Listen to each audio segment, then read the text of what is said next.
I really liked the individual being so convicted in their principles that they, in this case, Desmond Doss, that they really couldn't compromise their principles, what they found to be ethically truthful, and that the character really felt strongly about those choices, and really the journey where society was concerned, that they would kind of come up against that and stay tested and strong in what they believed, and then ultimately, when that gets put into practice and they go to the conflict, quite remarkable.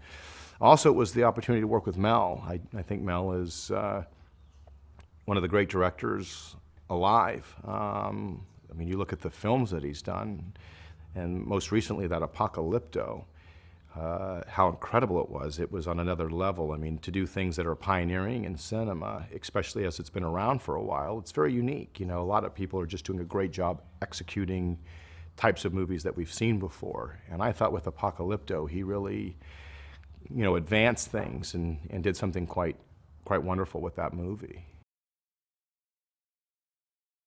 What I liked about Sergeant Howell is he's kind of a shadow character, all the characters, in that he is representative of a conflict to them, forcing them to do things differently, obviously very uniquely when it comes to Desmond because of him being a conscientious objector. And then what I like is he sort of is a mentor as well.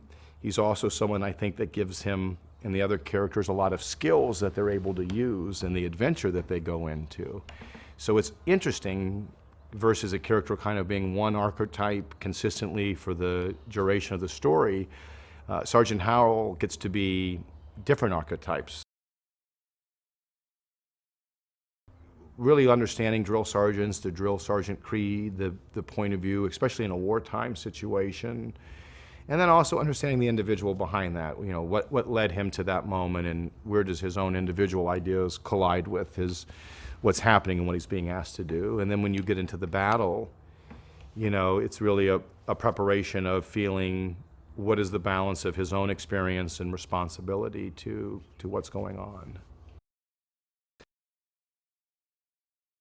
Garfield's great. I really enjoy Andrew. He's tremendous. He's very committed. He stays in his accent the entire time, even during off hours. So, I like to say Garfield stays ready. That way he don't have to get ready. Yeah, he just works from a great place. It's been a lot of fun, and he's got a great sense of humor. I've enjoyed him, as a person, even separate from the work environment. I just find him to be really bright and very genuine and very engaged in life and very curious and very generous with his spirit. So he's been a pleasure to be around.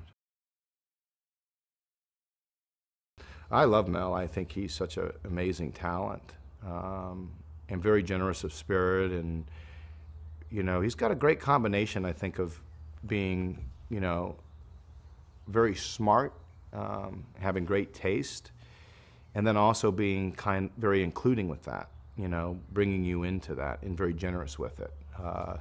Just the way that he works on set in general. He sets a really nice tone where you feel comfortable, and then he can kind of in a way throw out ideas or steer you in directions that are great, but do it in a way that makes you feel comfortable